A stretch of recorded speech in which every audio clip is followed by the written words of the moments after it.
In a quiet little neighborhood tucked away beside a calm, shimmering lake, there lived a man who had a knack for making holidays unforgettable. This guy wasn't just your average decorator. He went all out to bring the spirit of every occasion alive. His house was the talk of the town during Christmas, with twinkling lights wrapped around every tree and rooftop like something straight out of a holiday movie.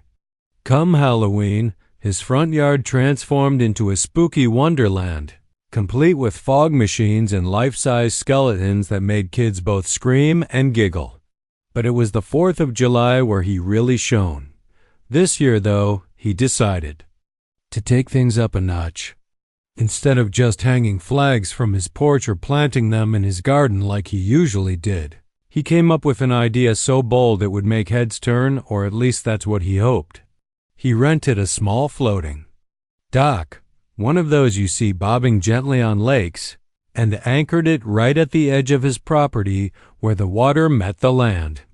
Then he decked it out like nobody's business. An enormous American flag stood tall in the center, flapping proudly in the breeze. Colorful bunting lined the edges, and tiny LED lights were strung across the whole thing, giving it a magical glow as the sun set each evening. To top it off, he even set up some harmless sparklers and mini fireworks rigged safely along the sides, creating a dazzling display when lit. The result? A floating tribute to freedom that looked like it belonged on a postcard. Families from all over the neighborhood started flocking to the shoreline just to get a glimpse of this masterpiece. Parents snapped photos with their kids, teenagers filmed TikTok videos, and older folks sat on folding chairs, sipping lemonade while admiring the view. It wasn't just about the decorations. It was about how they made people feel. There was something undeniably special about seeing the stars and stripes reflected in the rippling water, glowing softly under the twilight sky. It felt patriotic, sure, but also deeply personal, like a reminder of why everyone loved living in such a tight-knit community, but not everyone shared the same excitement.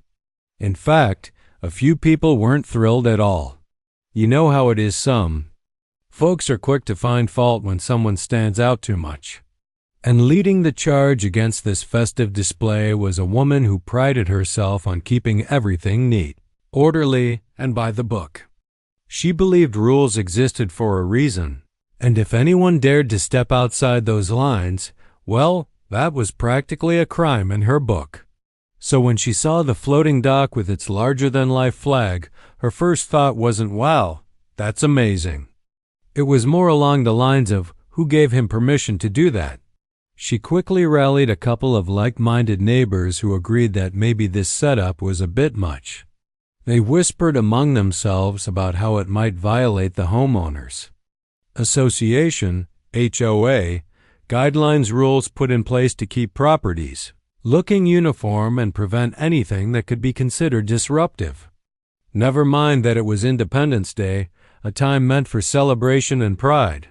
All she could focus on was whether this flashy decoration fit within the fine print of the HOA handbook. What none of them realized yet was that their complaints were about to set off a chain reaction they couldn't have predicted and certainly didn't intend. As days passed, the tension simmered beneath the surface. The guy behind the dock didn't notice any of this brewing discontent. He was busy perfecting his creation, tweaking the lights here, adjusting the flag there, completely unaware that trouble was heading his way. Meanwhile, the complainers drafted letters, gathered signatures, and prepared to escalate the issue far beyond what anyone expected. Little did they know, their actions would soon transform a simple act of patriotism into a full-blown neighborhood showdown. The woman who led the charge against the dock wasn't someone you'd call subtle. She had a reputation for being meticulous, some might say overly so, and she didn't hesitate to voice her opinions when something rubbed her the wrong way. When she saw the floating display, it wasn't just the size or brightness of it that bothered her. It was the idea that one person could seemingly bend the rules without consequence. To her, it felt like a slap in the face to everyone else who followed the HOA guidelines to the letter. She sat down at her kitchen table one evening and began drafting a formal complaint. Her handwriting was neat, almost too perfect, as if she wanted to make sure no one could misinterpret her point. She wrote about how the dock wasn't approved by the HOA and argued that it could pose a safety risk to boaters. What happens if someone crashes into it? She asked rhetorically in the letter. Then she went further, describing the display as excessive and garish.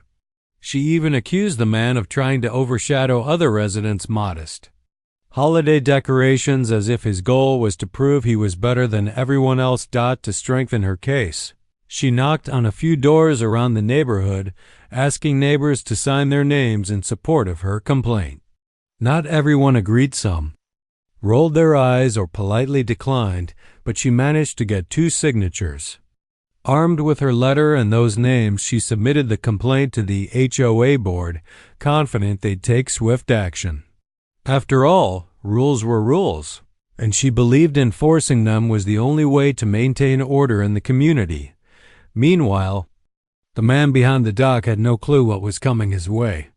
He spent his days tinkering with the display, making sure every detail was just right. On the morning of July 3rd, he woke up early to test the final lighting arrangements. As he stood knee-deep in the water, adjusting the wires, he heard the sound of tires crunching on gravel. Looking up, he saw a police cruiser pulling into his driveway. For a moment, he froze, confused. Why were the cops here? Had someone been hurt? Was there an emergency? He waded back to shore, dripping wet, and approached the officers cautiously. "Can I help you?" he asked, his tone friendly but puzzled. The officers stepped out of the car, looking equally unsure of why they were there. One of them held up a clipboard and explained that they'd received a report about unauthorized construction on his property. Someone had called them claiming he might be violating local zoning laws. The man blinked, stunned. "Construction? What are you talking about?" he asked, gesturing toward the dock. "It's just a decoration for Independence Day.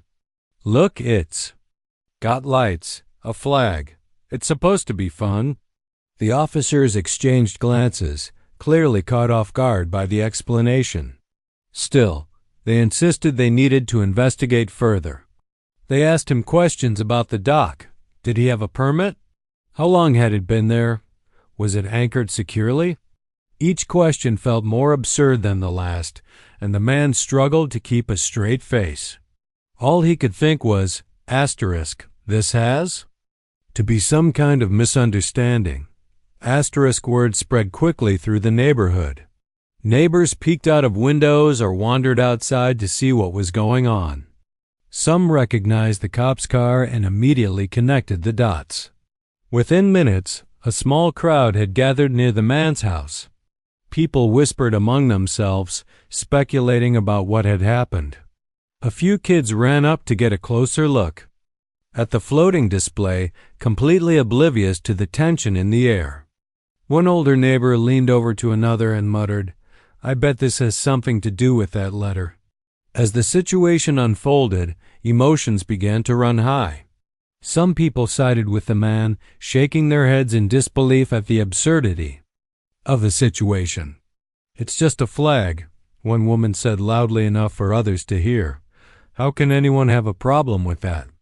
Others weren't so quick to jump to his defense. A man standing nearby shrugged and said, "Well, rules are rules. If he didn't get permission, maybe he should have thought twice before putting it up." The man tried to stay calm, answering the officers' questions patiently and explaining that the dock was temporary, it would be gone after the holiday. But inside he was fuming. How could something meant to celebrate freedom and unity cause so much trouble? By the time the officers finally left, saying they'd need to look into the matter further, the damage was already done. The peaceful vibe of the neighborhood had shifted, replaced by murmurs of gossip and judgment. Later that day, the man sat on his porch, staring out at the dock. He couldn't believe what had just happened.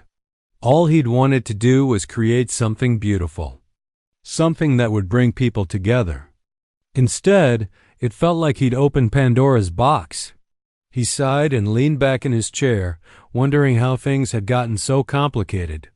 Little did he know, this was only the beginning. The wheels were already in motion, and the drama was far from over. By the time the sun dipped below the horizon that evening, the neighborhood was buzzing with chatter. What had started as a quiet disagreement between a few people had quickly escalated into something much bigger. Word of the police visit spread like wildfire, and soon everyone seemed to have an opinion. Some folks were shocked, others amused, and a handful were downright angry. It wasn't just about the dock anymore, it was about whose side you were on. The next morning, tensions reached a boiling point when an impromptu HOA meeting was called. Normally, these gatherings were dull affairs where neighbors discussed things like lawn maintenance schedules or whether streetlights needed replacing. This time, however, the clubhouse was packed. People spilled out onto the porch, clutching coffee cups and whispering heatedly among themselves. The air felt electric, charged with emotion.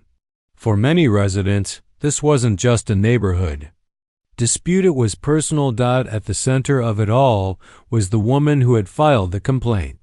She stood near the front of the room, her arms crossed tightly over her chest, exuding an air of stubborn determination. Her voice carried authority as she addressed the crowd, reiterating her concerns about the dock.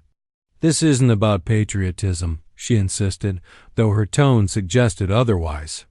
"It's about following the rules we all agreed to when we moved here.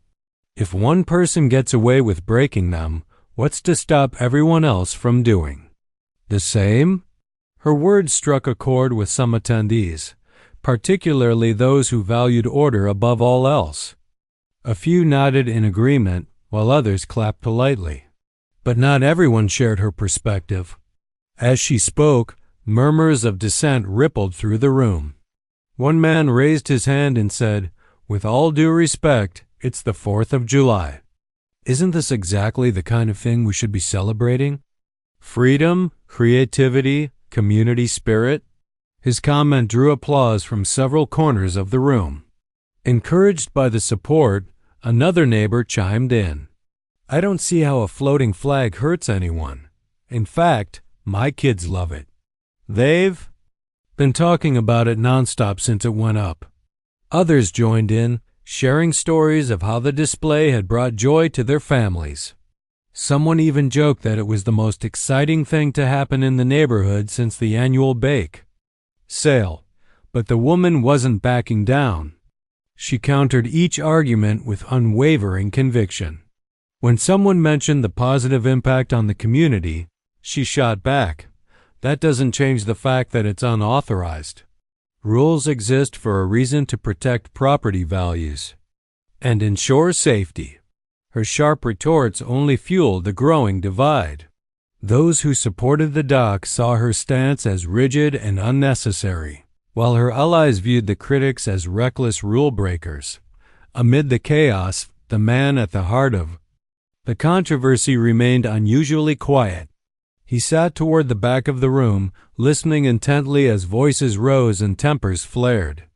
At first, he'd planned to stay home altogether, figuring it would be easier to let the HOA sort things out without him. But curiosity and maybe a bit of guilt had gotten the better of him. Now, watching the heated exchange unfold, he felt a mix of emotions: frustration, embarrassment, and surprisingly, gratitude. Despite the drama, he couldn't help but notice how many people were standing up for him.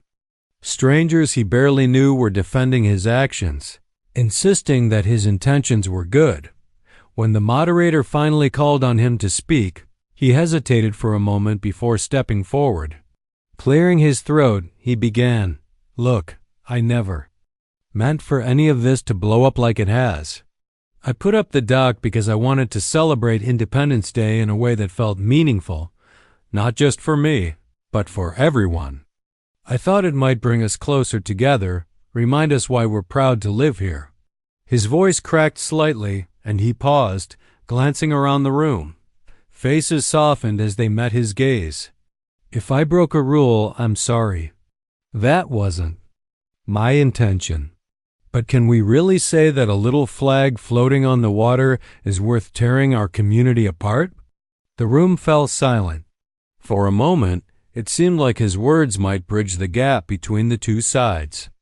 Then, predictably, the arguments resumed. The woman who started it all shook her head firmly. "Intentions don't change facts," she said. "If we start making exceptions for one person, where does it end?" As the debate dragged on, it became clear that no easy solution was on the horizon. The HOA board promised to review the situation and issue a ruling within 48 hours, but nobody left the meeting feeling satisfied. Friendships that had once seemed uncheckable now felt strained. Neighbors who used to wave hello avoided eye contact. Altogether, even the usually cheerful atmosphere of the clubhouse felt heavy, weighed down by unresolved tension. Back at home, the man sat on his porch again, staring out at the dock. Fireflies blinked lazily in the twilight, their soft glow reflecting off the water. Despite everything, the sight still filled him with pride, but it also made him wonder. Was it worth it? Had his attempt to spread joy caused more harm than good?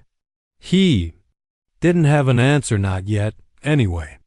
All he knew was that the neighborhood he loved had changed overnight, and he wasn't sure how to fix it. Still, deep down, he hoped that somehow, some way, they could find common ground. After all, wasn't that what Independence Day was all about? Coming together, despite differences, to celebrate the ties that bind us? By the time the sun rose on July 4th, the story of the floating flag dock had traveled far beyond the quiet lakefront neighborhood where it all began. Someone no one was quite sure who had posted pictures of the display online, along with a caption that read, "HOA calls cops over American flag dock." You can't make this stuff up. The post went viral almost instantly. Within hours, screenshots of social media reactions flooded timelines, and local news stations picked up the story. Reporters descended on the sleepy suburb like bees to honey, eager to capture footage of the now infamous dock and interview anyone willing to talk. At first, the man behind the dock wasn't aware of the national spotlight shining on his little corner of the world. He woke up early that morning, planning to finalize preparations for the evening's festivities. But as he stepped outside, he noticed camera crews setting up tripods near the water's edge. Cars with out-of-state license plates lined the streets, and strangers wandered around snapping photos. A reporter approached him, microphone in hand, asking for a comment about the controversy. Stunned, he stammered through an explanation, emphasizing that his intentions were pure. "I just wanted to celebrate Independence Day and bring people together." The media frenzy only grew from there. Cable news channels aired segments, debating whether the situation was an example of patriotic expression under attack or a case of someone ignoring community rules. Conservative commentators praised the man as a defender of free speech and national pride, while liberal voices questioned whether such displays alienated those who didn't share the same enthusiasm for overt nationalism. Talk show hosts joked about the absurdity of calling the cops over a holiday decoration, turning the incident into late-night comedy fodder.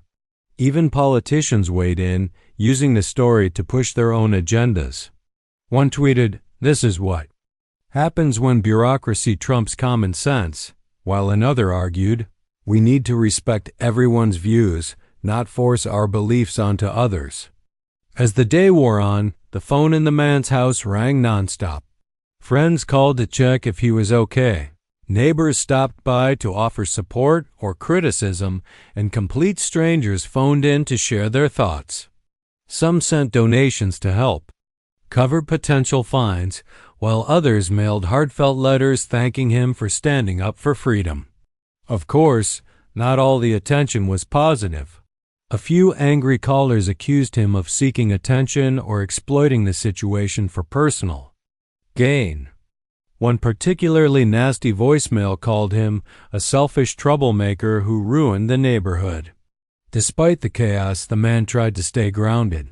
He appreciated the outpouring of support, but couldn't shake the feeling that things had spiraled wildly out of control. What started as a simple act of celebration had turned into a nationwide debate about patriotism, property rights, and neighborly relations. It was overwhelming and exhausting. At one point, he jokingly told a friend, "If I'd known putting up a flag would land me on TV, I might have thought twice." Back in the neighborhood, emotions ran high. Those who supported the dock felt vindicated by the public outcry, believing the national attention proved they were right all along. They proudly displayed their own flags and banners, showing solidarity with the man at the center of the storm. Others, however, doubled down on their criticisms. The woman who had filed the initial complaint refused to back down, accusing the man of milking the situation for fame. "He knew exactly what he was doing," she told a reporter.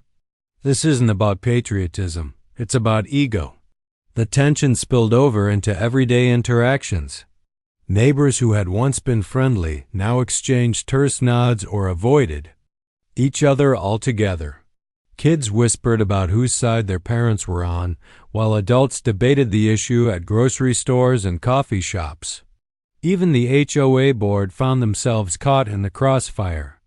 Members fielded angry emails and phone calls from people across the country, some demanding justice for the man, others insisting the rules be enforced without exception. Overwhelmed and unsure how to proceed, the board postponed its decision. Yet again, leaving everyone in limbo. As dusk fell, the atmosphere shifted slightly. With fireworks shows scheduled throughout the area, families gathered outdoors to enjoy the holiday.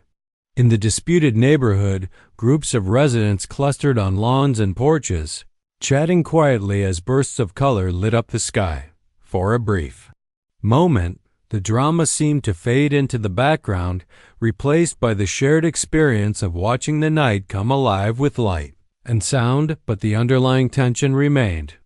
As the final firework fizzled out, the man stood by the water's edge, gazing at his floating masterpiece. Despite the whirlwind of attention, the dock still looked beautiful to him, a symbol of unity and celebration. Yet, he couldn't ignore the cracks it had exposed in his once close-knit community. He wondered if the damage could ever truly be repaired, or if the scars would linger long after the holiday ended. Little did he know, the events of the next few hours would change everything. As the clock struck midnight on July 4th, the neighborhood was cloaked in darkness, save for the faint glow of leftover embers from sparklers and the distant hum of cicadas.